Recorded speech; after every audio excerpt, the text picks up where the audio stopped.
Welcome back to Right on the Money, the go-to resource for your financial decisions. Now, if you're just joining us, our guest today, Roy Carlson, president of Carlson Financial out of Raleigh, North Carolina. And we've talked a lot about, financial aspects. So we've talked about stewardship and ownership, the difference there. We've talked about really aligning our faith in money. Talk to me about how taxes come into the whole scheme of things here. Sure.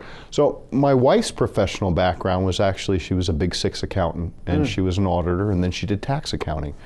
And when she joined the practice, what I noticed was, as an accountant, they did a great job of keeping up with the ever-changing laws and filing properly. But they didn't do a lot in terms of saying, well, what do we want to do between now and the next 5 years, and now over our entire lifespan, to overall lower our tax burden? So we saw a huge need there. So really, I guess to paraphrase that, on one hand, you have tax professionals that do an amazing job of interpreting what's happening, but they're reactionary, whereas Carlson Financial, you're looking ahead and doing some more planning. So we're going to look to do tax diversification, where we look at how you've invested on a pre-tax basis, which has advantages and disadvantages, how you invest on a after-tax basis and what's good, bad, and ugly about that, and also looking at tax-advantaged investments, so that as our clients approach retirement, they've got a number of different places from a tax perspective that they can take resources from. Now, with the way that your practice operates from the spiritual side, how does that all tie together? What lessons can we pull from the Bible, and how do we work there? Well, we know that Scripture tells us to pay to Caesar what's Caesar's, but not a dollar more.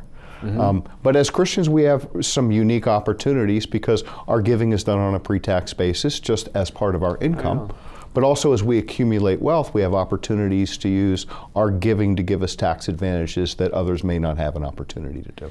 Now, are we only talking income taxes here, or payroll, or Social Security? Are we talking across the board? Yes, we're talking across the board, how it impacts each area, ultimately trying to have you have as much of what you've worked so hard to accumulate to be able to spend.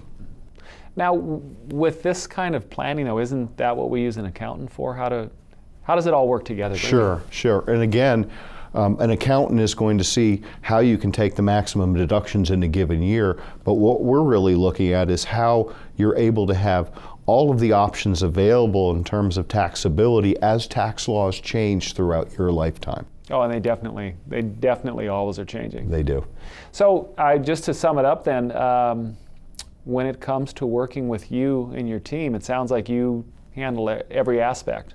We are a comprehensive financial planning outfit company. Tell me a little bit about the process of working with you and your team. So say we had an appointment and I come in, how do we start? How does this work? Well, we like to say that the first thing we need to do is see our client's underwear drawer. To be useful for our clients, we need to know as much as we can about both the mechanical, so what do they have, but also what matters to them. How do their values intersect with the different priorities they have in a financial life? That's one thing that I really appreciate about you and your practice is I've talked to hundreds of advisors, and on one hand they'll take a look at who you are, where you are, but you're taking it 2 steps further and taking a look at who the person is, what's important, but then also the spiritual aspect. That's so important. Yeah, it's important for us that our clients are given a platform so they can hear, "Well done, good and faithful steward," so that they know in their heart of hearts that what they're doing in their financial life is reflective of what really matters to them. It's got to be almost a comforting feeling of everything in line. And it's very rewarding for us too, because we see where people have their financial life really match up with what matters to them.